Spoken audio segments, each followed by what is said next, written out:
joining me. This is our next podcast.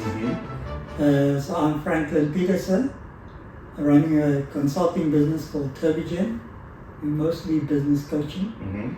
Doing some consulting work with entrepreneurs, with corporates, just helping people reframe, reposition, and if you're lucky, reinvent. Because Terbigen is a certified reinvention company, and so that's what we do.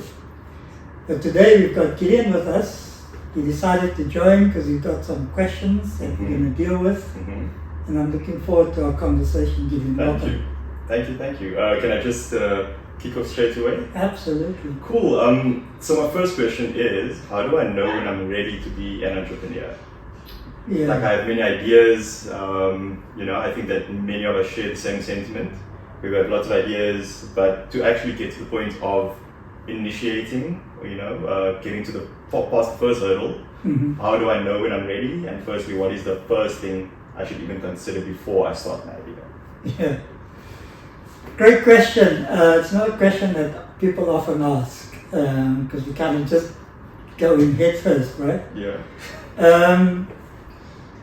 As you ask it, it's a very important question. In reality, you never really know because we're never really ready. However, you'll know when you hate being an employee. I think that many of us can. Many of us can identify with that. For sure.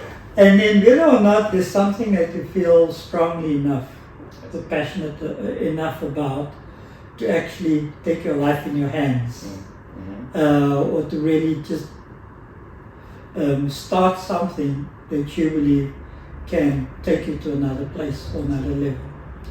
So it's a deeply personal question. I would say you're probably ready to be an entrepreneur once you've reached the level where you know you don't want to be an employee.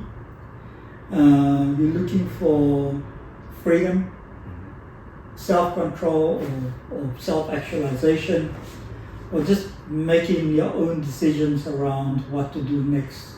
You wake up in the morning, what is it that drives me to put one foot in front of the other?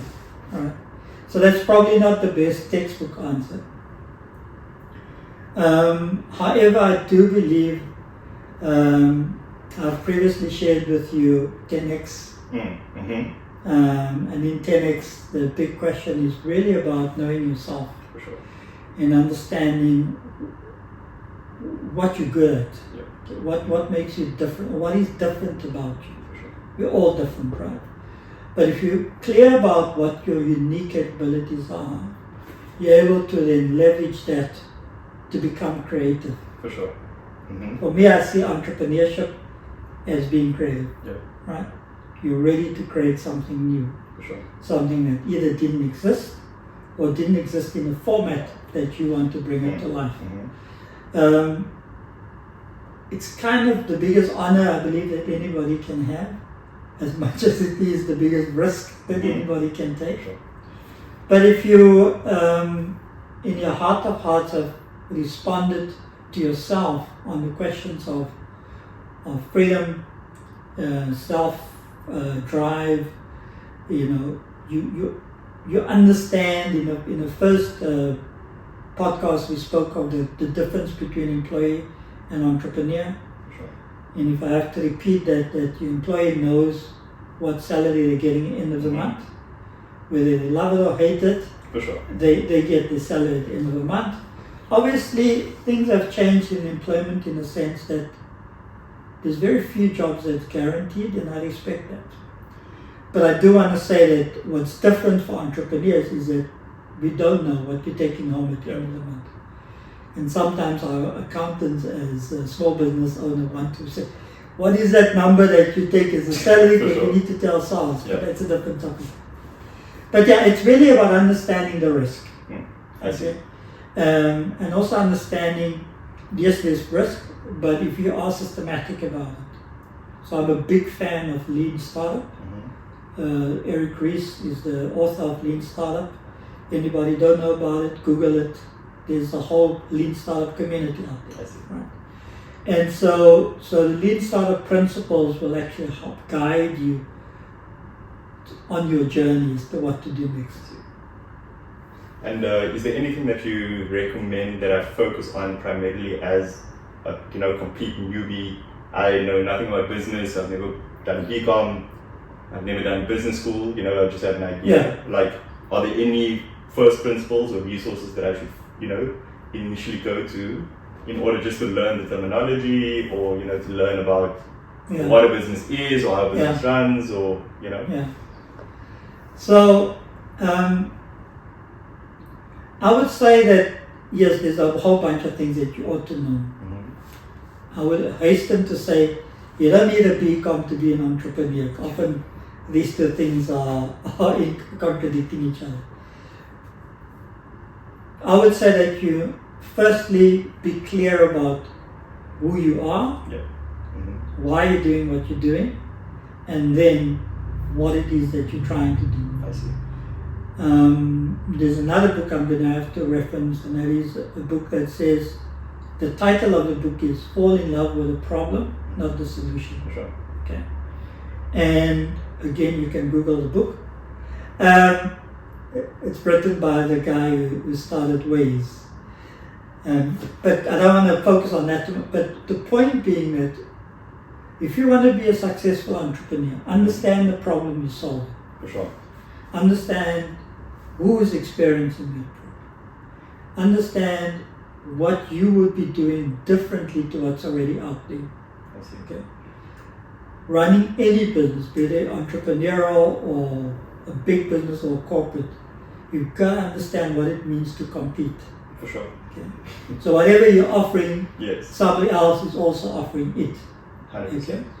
Okay. Again, if you look at jobs theory, and again, sorry, I need to mention another book, but if you look at what Clayton Christensen in his book Competing Against Luck, what he came up with, he spoke of whatever product or service you're bringing to market does a job for the customer or the consumer. Yes. Okay?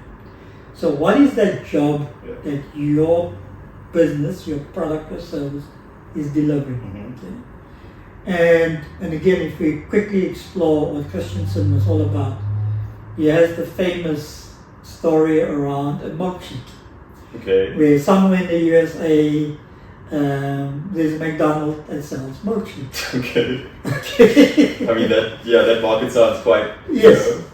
And they couldn't understand why it's a McDonald's, but the biggest seller was milkshakes. Okay. And so when they started to understand this and they started to inquire from customers, why keep buying milkshakes? Or what is it about them? Then the customers' feedback was, you're at the edge of town, we're traveling 45 minutes to an hour to work every day. This milkshake is my best companion. I see. The thicker it is, the longer I have something to do in the car. I see. That makes sense. And so the job of the milkshake was not just the milkshake, but it was actually companionship. Which is crazy if you think about it like that. Yeah. So whatever product and service, it's about understanding what is the job that it does for the consumer. Yes. Yeah. And I'm saying consumer broadly, you might be even supplying businesses, but even for businesses, you're still doing a job for them. For sure. And it is the product, but it's more than the product. In our first podcast, we spoke also of understanding why people buy. Yeah. Right? That there's an emotional cue, there's a social cue, and there's a functional cue. And we've covered that in the first one.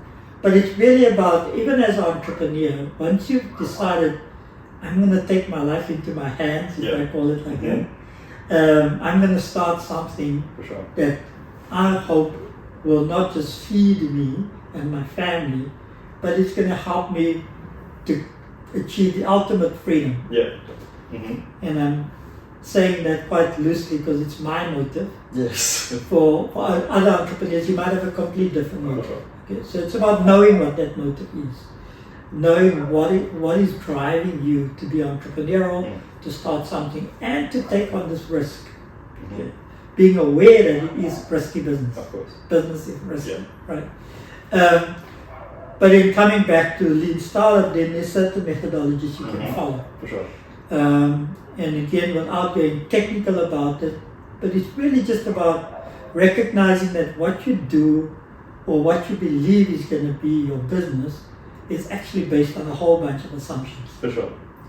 Assumptions of market, assumptions of product, assumptions that if I do this, that's going to happen. Okay? Unfortunately, most entrepreneurs fall short in validating those assumptions. I see. We kind of believe, I'm going to take an arbitrary example. I'm a welder, I make gates. I'm actually the best welder in my firm. Okay. I have an argument with the boss, go man, I'm going to make my own gates. For sure. Okay. And you think you're going to then sustain yourself because you've got the skill. You know the business is making money because of the skill.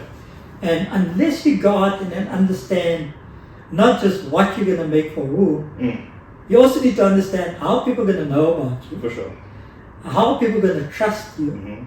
How people are going to believe that you can actually fulfill what it is that you're offering. You know, and there's a whole bunch of other things that goes with just being a welder. For sure. So it's more than the craft. It is about the value chain and understanding how you create value. For sure. Who you're creating value for, and also and values in the eye of the beholder. Right? What is the value that customers is expecting and getting from you in the product or service you deliver? So I don't want to complicate it. However, I want to encourage you to be systematic. Whatever idea you have, what are the assumptions that you build it on? Have you validated any of it? Have you researched any of it? And again, I'm not going to advise that you research it to death. Okay? I'm not even going to advise that you make 100% sure. For sure. What I am going to advise is that you run a bunch of experiments. Yes. Okay? You have an idea, try it. For sure. Try it on the market. Try, listen, and learn. Okay? So the lean startup model of Eric Ries, it's all about building it. But when he says building it, he talks about the minimum viable product. I see. What is that minimum product that's viable? Okay? For sure. Testing it, in other words, deploying it, get feedback. In the feedback, you say, okay, it actually looks different to what I thought. Or it's exactly what the customers want.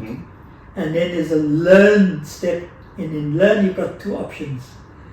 Well, it's more nuanced that, but essentially it is, you're either going to persevere, you just need to test more, or you're going to pivot. I see. Okay. And pivot simply means, it's about taking that feedback. Okay. And let me go back to my example of the guy making gates. Yes. Okay. Maybe people don't want gates. They actually want, maybe he discovers the real need out there is for picket fences. Or garden fences, or whatever, and maybe that then becomes a pivot. I see. Still applying his skill, still using his unique competence, but he's now learned from the market that they actually don't want gates and pivots. So from the sounds of it, just to reflect back at what you're saying, it's not necessarily about the idea itself, but it's about the conversation between myself and the customers. Yes. And what feedback am I getting from the customers, and how am I changing my product according to what the customers want, instead of me just giving them gates. Although I want to say it starts with a conversation between yourself and yourself. Yes, 100%. Okay. Or if you're lucky enough, yourself and a mentor, yourself and a coach. To just soundboard it. For sure. We all have blind spots. There's a lot we all don't know. For sure. Okay. And in those conversations, you have somebody who can reflect and mirror to you what you're saying, what you're thinking, and help you see it. So I'm going to strongly encourage that. Conversation with yourself and yourself and a coach or mentor, and then yourself and customers. And how will you know whether the feedback that you're getting is valuable or not? Because I guess that mentor itself can also be blinded by his own assumptions. Yes. Which also becomes a bit of a murky spot, I guess. Yeah, sure. And there's a lot of bias in how we read the data. For sure. Okay. However, you'll know whether or not, firstly, the size of market is big enough. I see. In other words, there's enough people who want what you're offering. Mm-hmm. Secondly, very important is price point. Yeah. Okay, and price is a conversation for maybe another day. Because too many companies make the mistake of looking at what the cost is before they decide what the price is. Price is completely a factor of the market. I see. Okay? And you might find, and coming back to what people are willing to pay. So that's your most important indicator when you're doing a product market fit assessment, is what are customers willing to pay for what you're offering. Okay? And then the question is, are there enough of them? For sure. If enough of them are there, and at that price, is there margin for me? For sure. Okay? Because too often entrepreneurs don't pay themselves. They pay everyone else. They pay everyone else, and the entrepreneurs who really, really believe in what they do, they go hungry for weeks and months. For sure. I recently met with one of such business person, entrepreneur, started a new venture, and employs the whole world, all the family, all the friends, because it makes him feel good. And at the end of the week, because he pays them weekly, he wants to make sure that everybody is paid, and he's happy to sleep on the pavement. For sure. Without necessarily, but not eat or go without. Yes. So you've got to, so as you do your product market fit assessment, you need to know that they're willing to pay whatever. You need to know there's sufficient margin, and by margin, again, it's a detailed discussion we can have, but it's really about understanding, after I've paid, what we say, cost of sales, after I've actually, and let's take the gate guy. Okay. After I bought my steel for the gates, and after I've bought whatever mesh or whatever I put onto the gate, okay, I have a gross margin, and that is acceptable, more than acceptable, from basically the market is willing to pay. In other words, let's say the gate is 3,000 rands, you spend 700 rand just on the material, then it's probably in a good place. For sure. But if it runs an overhead, then now it will go break-even discussion. Right? Yes, for sure. So you need to know then how many gates do you need to sell to not just pay everybody else, all your suppliers, all your fuel, etc. How many gates do I need to sell to pay myself? For sure. And how much do I expect to get paid? And of course, that's a curve. For sure. Right? Initially, it's okay for you to take little. Yeah. But you need to at least see that over time, for sure, that little become not just enough, more than enough. For sure. Does that help? It does. It does, definitely. I mean, I have a couple of questions. Sure. Again, I'm not certain if it's appropriate for this podcast or if it's something that you want to do in future. But I wanted to speak a bit about competitors and competitors in the market. Because is there a relationship between validation of an idea and competitors? So for instance, if there's lots of competitors, do I know, okay, at least there's customers for that specific product?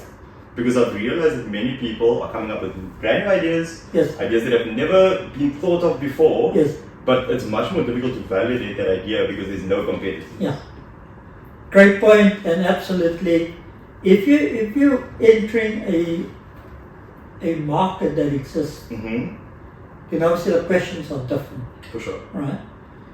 Then the question is, does demand outstrip supply? I see. Okay, that's where you start. In other words, there's more customers with unmet demand. Am I saying this right? So there's more customers than product. Yes, 100%. That is a great indicator. For sure.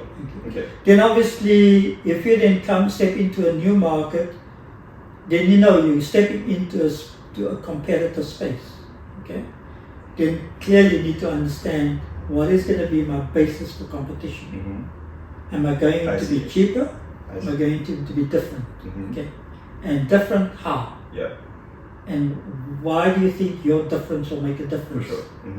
100%. So again, it's always simpler when you're moving into a space where it's an existing market with existing players. and I would assume you want to go in there because you think there's a gap or there's unmet demand. I see. For me, that's kind of a no-brainer opportunity. Yeah, I see. Where the demand exists, you have evidence of the demand that exists, you have evidence of unmet demand. By all means, that's where you can go in heavy and deep. Yeah. Right? Then it becomes more a matter of planning, the logistics. I see. Understanding cost, understanding funding, understanding cash flow, understanding resources. Yeah. And also, again, how you're going to be different and how you're going to communicate. Yeah. Because again, you can have the most beautiful product or service. If nobody knows about you, nobody knows about you. Okay? So how you're actually putting yourself out there, this is again your so-called sales funnel conversation. Yes. Which always starts with creating awareness. For sure. Creating awareness, creating interest. After interest, can you get them to try? For sure. And then after try, can you get them to repeat business? I see. And can you build relationships? I see. Okay? So, too often, I've seen entrepreneurs, business people, because they've got the most beautiful product or lovely product, they're surprised nobody's coming. The whole notion of build it and they'll come. For sure. Unfortunately, it doesn't work. They'll come if they know about you. So, too often we don't invest enough in communicating who we are. We are available. We're special. This is how we're different, or this is how we're great, or whatever. And again, as I've said in the first podcast, there's no room for modesty. Yeah, okay? 100%. You have to put yourself out there. For sure. And especially if you believe that you're solving a real problem. Okay? Or you're delivering a service that you know there's a gap. For sure. Does that help? It does a lot. Another question. Yeah, so in terms of, you were speaking earlier about something called minimum viable product.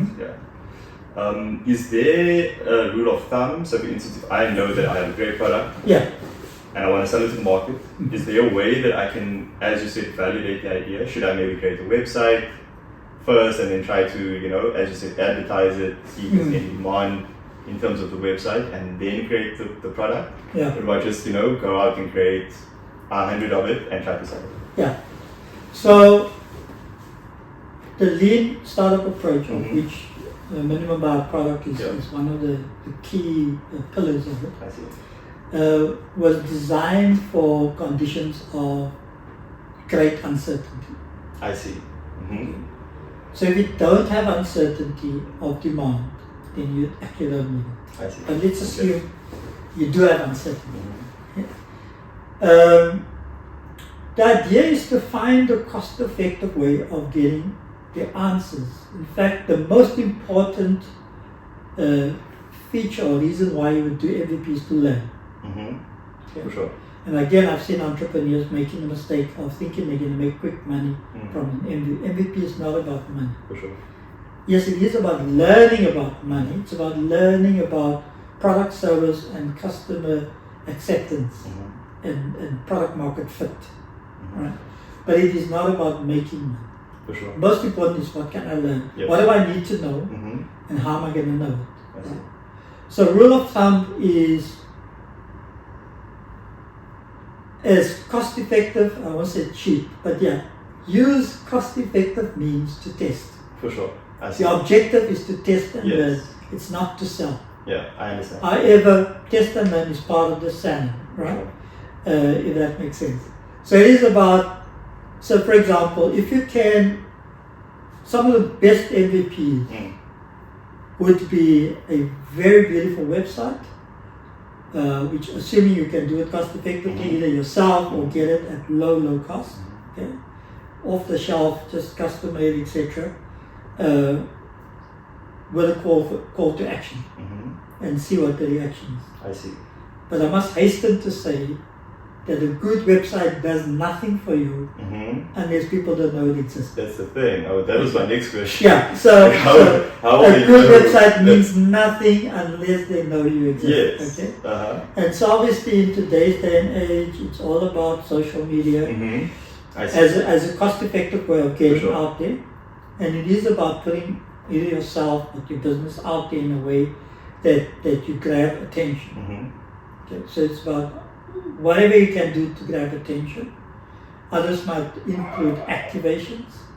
Others might include promotions or public relations activity. There's a whole bunch of things that you need to do to create awareness. I see. So your sales funnel is still applicable. Awareness. So that's quite important. But as a product, your website can be your product. I see. Unless it's something that requires physical. I understand. Okay? And if it requires physical, just hide enough. I see. Because it's about limiting your investment, your exposure. For sure. It's almost limiting, it's the money that you throw at it, that it's almost okay for you to lose that money. For sure. Because this is part of your test. I understand. And how long do you usually test for? Like, is there a predetermined time frame, or do you just test? Until you have the answers. Until you have the answers. So the market will tell you, basically. The market will tell you if, for example, you put something out, you thought it's awesome, nobody responds, yes, then obviously the market spoke. Yes, for sure. Or you put something out, I see. And the other extreme is oversubscribed. I see. You know, there's just more people are interested, they want, and they'll pay you whatever for it, you know, sure. Then obviously that's the other extreme. I see. Then build more. Okay. But in the first case, nobody came. Try and sell whatever you invested on. I see. Everyone. Yeah, exactly. Certainly. So because there's clearly either there's no demand, I or see. the market is quite happy with what they already have. Or is there a third alternative where maybe the messaging was poor, you didn't know how to communicate the product Absolutely. And so it is about understanding or assessing what happened here. I see. Okay. So yeah, in fairness, if there's no reaction, you've got to go through that process. You know? Yeah. Tipspeak, ask people, did you see my advert? Sure. You know, or whatever. Yes. So there's no substitute for getting direct feedback. For sure. Okay? And again, it's something that as entrepreneurs, we tend to be modest or shy about. Unfortunately, because as I said earlier, entrepreneurship, you go all in. For sure. And you take it all on yourself. You can't really still afford to be modest or shy. For sure. Okay? And for me, it was a big lesson. Yeah. Because I'm by nature more shy and modest. And by nature, I don't really like bothering people. Right? So I've had to learn the hard way. You know, you got to go out there and be in their face. You know, you can still do it respectfully and still you know, inquire in a way that doesn't inconvenience too much, but you know, be within reason. But there's no substitute for that feedback. That's why even this podcast, we're going to need feedback. If anybody watches it, make sure you tell us whether it's of value to you and whether you want more or less. For sure. Okay, because there's lots of people out there doing podcasts. But my point being is that we subject ourselves to public scrutiny and we learn. I see. Okay. And then in your example where there was no reaction, understand, did I do enough, etc. Or maybe the color was wrong, or maybe the type was wrong. You know? And people will tell you that. Yeah. Now, I'm actually looking for that green one, I see. and you only have yellow. Or whatever it is, as to be arbitrary. So it is about learning and getting market feedback. I see. Okay.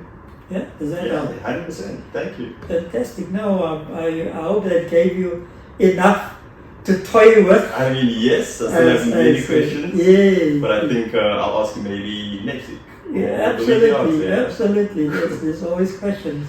Yeah. But so for me, a parting shot would be what I find that's destructive in entrepreneurship and employment is dishonesty with ourselves.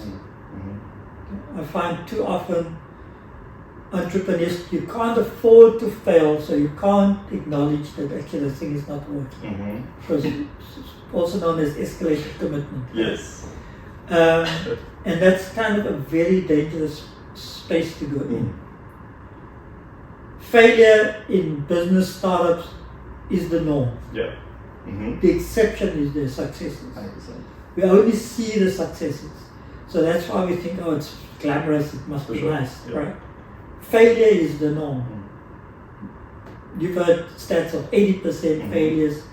I don't want to throw that around, other than to say that the norm is failure. Yeah. But if we can convert the failure into learnings in a real, tangible way, sure. in a structured way, we go out there to learn about market, product, value chain, delivery. You know, we haven't even spoken of billing and money and cash flow and things like that.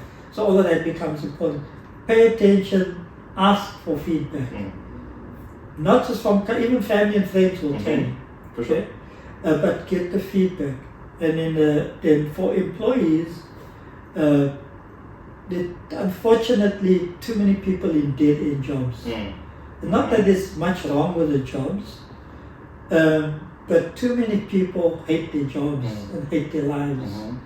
In fact, statistics shows that only 23% of employees are fully engaged. Wow.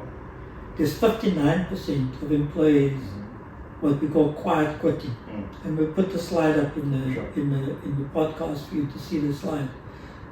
And the reality being that, and it's maybe a topic for another session, but the point I wanted to get to is the importance of honest reflection.